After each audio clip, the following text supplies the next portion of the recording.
तारीख थी 26 जनवरी 1950। 21 तोपों की सलामी गूंज रही थी और इसी के साथ आजाद भारत ने अपना खुद का बनाया हुआ संविधान लागू किया। ये एक बिल्कुल नए दौर की, एक नए युग की शुरुआत थी। और बस इन्हीं ऐतिहासिक शब्दों के साथ जन्म हुआ भारतीय गणराज्य का। सोचिए उस पल के गवाह कौन थे। डॉक्टर राजेंद्र प्रसाद, जवाहरलाल नेहरू, सरदार पटेल, सब बड़े नेता वहां मौजूद थे। एक ऐसा देश जिसे आजाद हुए सिर्फ 3 साल हुए थे, वो दुनिया को बता रहा था कि अब हम संप्रभु हैं। तो सवाल ये उठता है कि ये ऐतिहासिक दिन आया कैसे। चलिए जरा समय में पीछे चलते हैं और इस दिन के पीछे की पूरी कहानी जानते हैं। यहां तक पहुंचने का ये लंबा सफर आखिर था कैसा। इसकी कहानी शुरू होती है पहले विश्व युद्ध के ठीक बाद। देखिए, उस युद्ध में भारत के समर्थन के बदले अंग्रेजों ने कुछ वादे किए थे, लेकिन वो वादे कभी पूरे नहीं हुए और बस यहीं से स्वशासन यानी अपने राज की मांग ने जोर पकड़ना शुरू कर दिया। हुआ ये कि 1919 का जो भारत सरकार अधिनियम आया, उसने भारतीयों को बहुत निराश किया। स्वशासन की जो उम्मीदें थीं, ये उसके आसपास भी नहीं था। मतलब स्वास्थ्य और कृषि जैसे विभाग तो भारतीय मंत्रियों को दे दिए, लेकिन जो असली ताकत थी, जैसे डिफेंस, फॉरेन अफेयर्स, वो सब वाइसरॉय के ही हाथ में रही। इसके बाद का जो दौर था ना, वो संघर्षों से भरा हुआ था। 1928 में साइमन कमीशन आया तो पूरे देश में भारी विरोध हुआ। इसके जवाब में मोतीलाल नेहरू की अध्यक्षता में नेहरू रिपोर्ट तैयार की गई। ये अपना संविधान बनाने की दिशा में पहला बड़ा भारतीय कदम था। और फिर आया 1935 का अधिनियम, जिसने कह सकते हैं कि अनजाने में ही हमारे आज के संविधान की नींव रख दी। तो अब आते हैं उस दौर पर जब संविधान बनाने का ये जो विचार था, वो एक ठोस शक्ल लेने लगा। ये दिन था 9 दिसंबर 1946। जगह थी नई दिल्ली का कॉन्स्टिट्यूशन हॉल। यहां संविधान सभा पहली बार मिली। उस समय के लगभग सभी बड़े नेता इस ऐतिहासिक बैठक में मौजूद थे, सिवाय महात्मा गांधी के। अच्छा, मुस्लिम लीग ने इसका बहिष्कार किया क्योंकि वो एक अलग देश की मांग कर रहे थे। तो उस दिन सभा के जो सबसे सीनियर सदस्य थे, डॉक्टर सच्चिदानंद सिन्हा, उन्हें अस्थायी अध्यक्ष चुन लिया गया। फिर ठीक 2 दिन बाद यानी 11 दिसंबर को सभा ने अपना परमानेंट लीडरशिप चुना। डॉक्टर राजेंद्र प्रसाद अध्यक्ष बने और डॉक्टर एच.सी. मुखर्जी और वी.टी. कृष्णामाचारी को उपाध्यक्ष बनाया गया। अब इन्हीं लोगों के गाइडेंस में संविधान बनाने का वो विशाल काम आगे बढ़ना था। तो दुनिया का सबसे लंबा लिखित संविधान बनाने में आखिर कितनी मेहनत, कितना वक्त लगा, चलिए इसका अंदाजा लगाते हैं।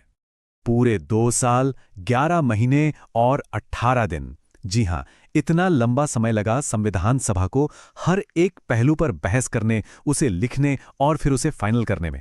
सोचिए जरा, कितना जबरदस्त डेडिकेशन रहा होगा। और एक और दिलचस्प बात, हमारे संविधान बनाने वालों ने कोई भी कसर नहीं छोड़ी थी। पता है, उन्होंने भारत के लिए सबसे अच्छा ढांचा तैयार करने के लिए दुनिया के 60 अलग-अलग देशों के संविधानों को पढ़ा, उन्हें स्टडी किया। फिर 29 अगस्त 1947 को बनाई गई एक 7 सदस्यीय ड्राफ्टिंग कमेटी और इसके चेयरमैन थे डॉक्टर बी.आर. अंबेडकर, जिन्हें हम भारतीय संविधान का चीफ आर्किटेक्ट भी कहते हैं। इस कमेटी का काम था संविधान का पूरा ड्राफ्ट तैयार करना और इन्होंने वाकई में बहुत महत्वपूर्ण भूमिका निभाई। लेकिन ये जो संविधान है ना, ये सिर्फ कानूनों का एक कलेक्शन नहीं है, ये तो कला का भी एक बेमिसाल नमूना है। चलिए आपको इसकी एक बहुत ही दिलचस्प पहलू के बारे में बताते हैं।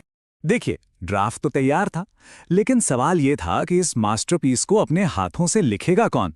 आखिर ये कोई आम दस्तावेज नहीं था, ये देश की नींव रखने वाला दस्तावेज था। और ये जिम्मेदारी दी गई प्रेम बिहारी नारायण रायजादा को। वो उस दौर के एक बहुत ही मशहूर कैलीग्राफर थे और उन्हें ही पूरे संविधान को हाथ से लिखने का ये अविश्वसनीय काम सौंपा गया। रायजादा ने इसे एक फ्लोइंग, खूबसूरत इटैलिक स्टाइल में लिखा। पर बात यहीं खत्म नहीं हुई। शांति निकेतन के कलाकारों ने महान पेंटर नंदलाल बोस के डायरेक्शन में संविधान के हर पन्ने को अपनी कला से सजाया। ये सच में एक राष्ट्रीय खजाना है। अच्छा, अब आते हैं आखिरी और सबसे बड़े सवाल पर।